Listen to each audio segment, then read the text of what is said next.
Inaugurate a new administration and pray for its success.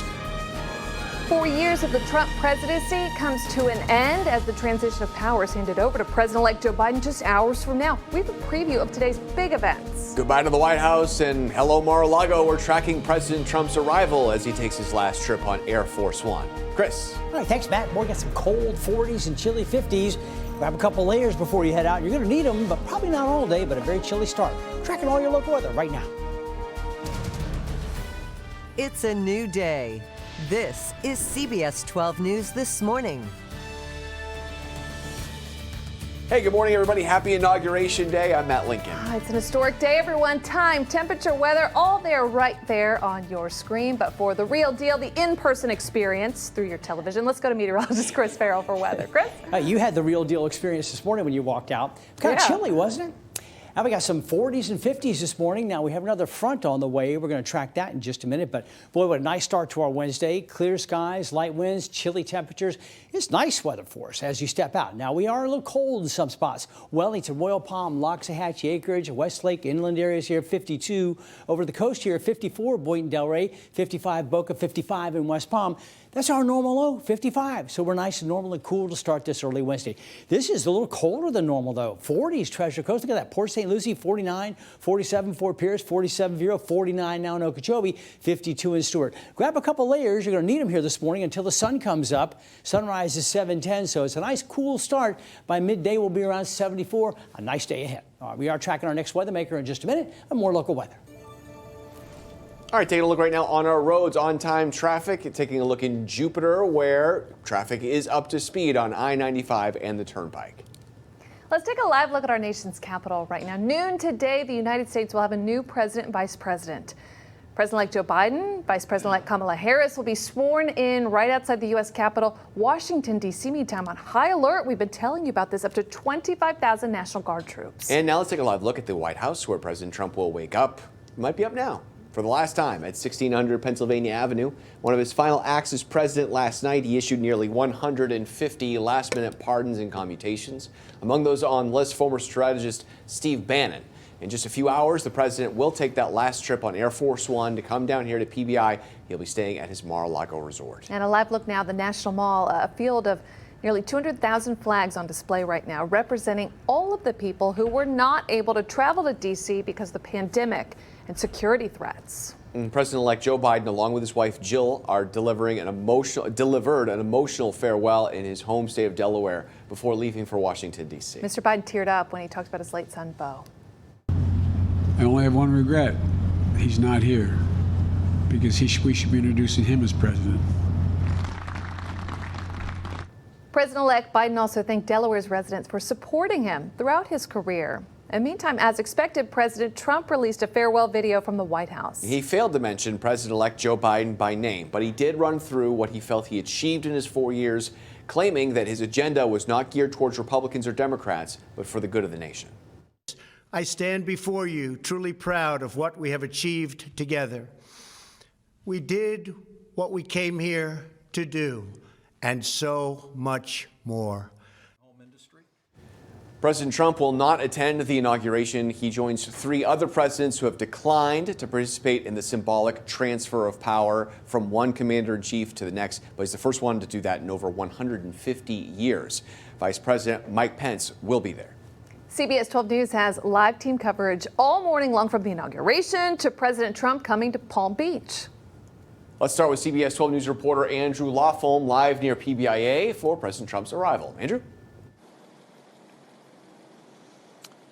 Good morning. So we actually had our credentials pulled late last night by the White House to be at that hangar that Air Force One will be pulling up to later this morning, citing new security concerns, but they did not explain anything more beyond that. Now, for life, President Trump will have Secret Service protection, as all presidents do, and locally, the sheriff's office will be helping out. As Donald Trump exits Air Force One later this morning for the last time as the 45th president, Joe Biden will be about an hour away from becoming the 46th president, 850 miles away. Alan Lichtman, history professor at American University, hopes this doesn't become the new standard. Certainly is a break with tradition, but I fervently hope it will not set a new precedent, but rather will be looked at as a cautionary tale for future presidents. Locally, the Palm Beach County Sheriff's Office will provide protection from the airport to Mar-a-Lago. We're not going to allow the street to get blocked. We're not going to allow people to get into the road. The Sheriff's Office will assist the Secret Service moving forward. How much security will depend on the national threat level. Eventually, security will be less robust. Soon after the president is on his way to Mar-a-Lago, Air Force One will likely be on its way back to Washington. Probably will not be on the ground that long. All right, so how about the nuclear football? That contains the nuclear codes that's held by military aid, always close to the sitting president. Well, there actually is going to be two, one down here, one up in D.C. As soon as Joe Biden is sworn in, he'll have full access to his. Live at PBIA, Andrew Lofholm, CBS 12 News. All right, Andrew, thank you very much. From president to South Florida resident, Donald Trump and his family is expected to live at Mar-a-Lago full-time post-presidency. Let's get right over right now to CBS 12 News reporter Kara Duffy. She's live near Mar-a-Lago, where reaction to the move is split. Kara? Good morning, Matt. Yeah, as we know, during the president's four-year term, his private exclusive social club here across the Intercoastal from us now, it was dubbed the so-called Winter White House. We now know that it could soon become the Trump family's year-round house. Take a look. We were out there as moving trucks were spotted out front of his Mar-a-Lago resort earlier this week. One source confirming that it was hauling President Trump's belongings from Washington, D.C. to the resort, where he has suggested he and the First Family will now live full time. Trump's neighbors, many who chose exclusive Palm Beach for its privacy, are now split on how warmly they plan to welcome him back, acknowledging the security detail and controversy that comes along with him. Take a listen. It's just a nice place to spend a day walking around, and I would hate to see that character lost of this beautiful place. I think it's his home. He has that right to move where he wants. Now, there is a chance a decades-old agreement between the president and the town of Palm Beach could have the final say as far as where the Trump family calls home.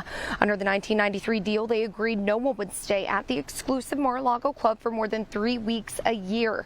The Palm Beach Town Council is expected to meet and discuss this residence rule next month. In the meantime, we are on standby waiting for the First Family to arrive here in Palm Beach County. Matt, Ashley, back to you. All right, Kara, here in South Florida, some people have plans to welcome President Trump. CBS News reporter Paxton Boyd came across several of them, and Paxton joins us now live. Paxton? Matt, Ashley, President Trump is now Florida's newest high-profile resident, and while he no longer may be commander-in-chief, he'll have no shortage of supporters here in Palm Beach County. Now, President Trump has largely stayed out of sight, holding no public events for the past several days, but his supporters are making themselves seen and heard. One of them in particular, Palm Beach resident Jill Quinzel, who moved to South Florida a few months ago. She's disappointed to see the president's term come to an end, but she's looking forward to seeing him here in Palm Beach County if he's not going to be in the White House. I'm thrilled that he's going to be a resident if he's going to be anywhere else but D.C. There is a large rally planned for President Trump to welcome him back to South Florida along Southern Boulevard here later today, likely the last presidential motorcade of his. Matt, Ashley? All right, Paxton Boyd reporting for us live. Paxton, thank you. Let's go to Chris, check on the forecast for today. Chris? It was a little cold when you walked out this morning, and it's still quite chilly, too. Heading out in Palm Beach County, all 50s this morning, from 55 at the Costa Beach to 51 in Wellington, Royal Palm Inland areas right here. We just dropped a degree. These are chilly 50s, so that's what we should be at 55. Treasure Coast, colder this morning, 47 Vero, Fort Pierce, 48 Port St. Lucie. Some cold 40s, some chilly 50s. That adds up to a couple layers before you head out. All right, after the sun comes up about 7:10, it'll be a slow warm-up, but we will warm up. This is a mostly sunny sky with a very light wind. So it's a beautiful morning. By the time we get to 9 a.m., we're just hitting about 63, maybe 65 degrees. Still quite cool, but it's sunny at mid-morning. That's nice. Little light winds and sunny skies. Midday, towards noontime, we're still with light winds and sunny skies and warming up a little more, maybe 73, 74. Then during mid-afternoon, we'll start to cool off a little bit more. 3 o'clock, we're down to 72. And after sunsets, temperatures will drop off in the 50s again tonight. That is a great-looking day right there. I'd take that day any day of the week. Well, we do have a weather maker coming. It's another weak front. It'll be coming in tomorrow, then another front by Sunday. So we're going to track those with your 7-day forecast all ahead in just a minute. Also still ahead on CBS 12 News this morning, President-elect Joe Biden holds a COVID-19 memorial ceremony in D.C. How he plans to fight the pandemic from the moment he takes office. And COVID-19 vaccines are coming to Publix locations in Palm Beach and Martin County. Coming up, how you can get in line to get your own vaccine. And another live look from our U.S. Capitol, where a new president, vice president, as you know, will be sworn in at noon. We have live coverage all day long. Stay with us. You're watching CBS 12 News this morning.